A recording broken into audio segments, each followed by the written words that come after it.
3 years ago today, March 16th, 2020, President Trump launched the infamous 15 Days to Slow the Spread initiative. I'm sure you all remember it all too well. Now, this set in motion what, to me, must be the single greatest assault on basic human rights, liberty, and justice that has ever been inflicted upon the citizens of the United States at the hands of their own government, no less.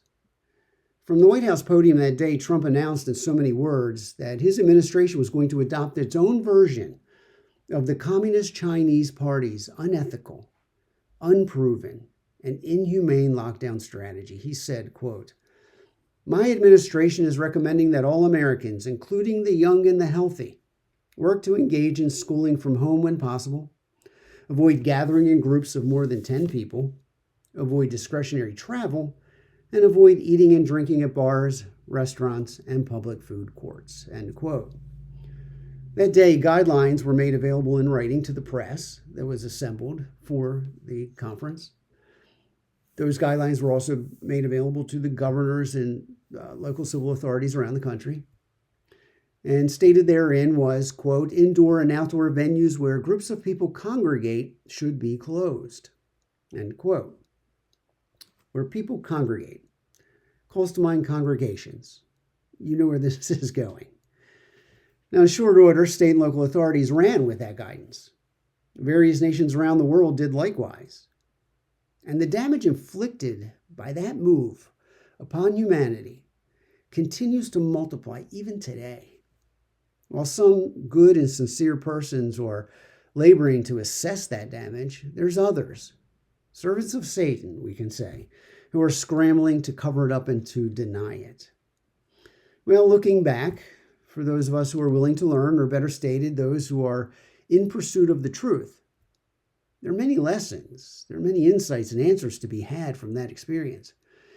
And this shouldn't surprise us. As St. Paul wrote to the Romans, we know that to them that love God, all things work together unto good.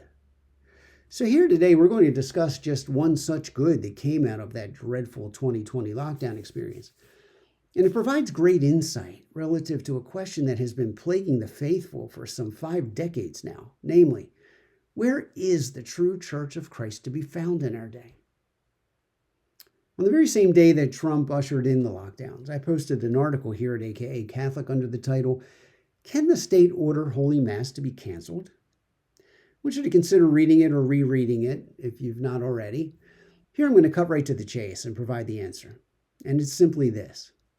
Insofar as things of a sacred character are concerned, whether it pertains to the salvation of souls or to the worship of holy God, the state has no authority whatsoever over the Holy Roman Catholic Church, period.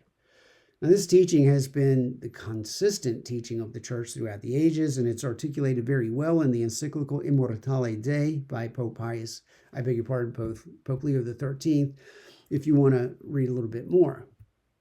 Now, in the face of a civil order to cease offering Holy Mass and the sacraments to the faithful, whether it concerns a gathering of 10 of the faithful or 10,000 of them, that response, the response found in Immortale Dei, the one that I just summarized, that's exactly what we should have expected to hear from the leaders of the Holy Roman Catholic Church, our hierarchy. That's exactly how they should have responded to those in civil authority at that time.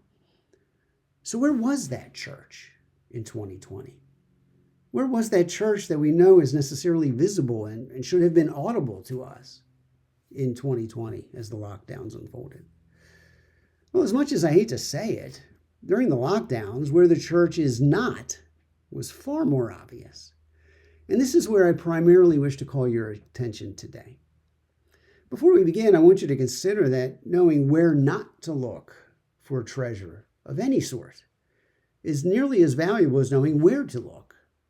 And I think this is especially so with respect to the present exercise, given the prevalence of so many counterfeit groups that differ only in the degree to which they appear to possess the fullness of Catholic truth. Some of them a lot more convincingly than others. Now, let's take a look at some specific examples, not all of them by a long shot, of where the church was not to be found during the lockdown days of 2020. And we're going to begin with the biggest imposter of them all, occupied Rome. So the church around the world, from Pope Francis on down the hierarchy, is proclaiming the same message to halt the spread of the coronavirus. Nourish your spiritual life with Mass and prayer, but do it from home. End quote. Now let's be perfectly clear about what's going on here. This stay-at-home proclamation was offered in obedience to the civil authorities. In other words, this is not a matter of Pope Francis on down the hierarchy saying, we will decide what's best for the faithful under our care, and here is the decision that we're making. That's not what's happening. What we're seeing in that statement is an act of obedience to the civil authorities. Now, even before this, most readers of this space needed little convincing that the conciliar sect is anything but Catholic.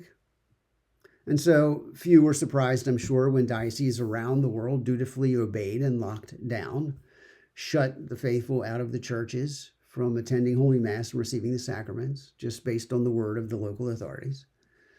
The Ecclesia Dei groups, the Fraternity of St. Peter, Institute of Christ the King, etc., of course, they fell in line as well, being of the few full communion sort that they are. But the response given by the clerical leaders of the Society of St. Pius X, those who don't enjoy this so-called full communion with conciliar Rome, they too, in the face of the government shutdowns, offered responses that were no better at all. Let me share with you a quote.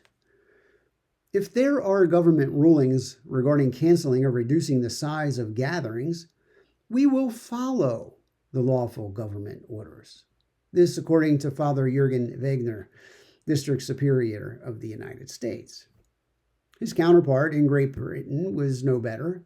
In fact, he sold out entirely to the government following an announcement by Boris Johnson. He said, quote, "An announcement this evening by the British Prime Minister has left us with no choice but to cancel all public religious ceremonies and close our chapels in Great Britain and Northern Ireland for at least 3 weeks, starting from this moment." He went on to say, "We are able to tend to the sick and the dying within the government restrictions." Now, I could go on here, but I'm going to stop giving examples.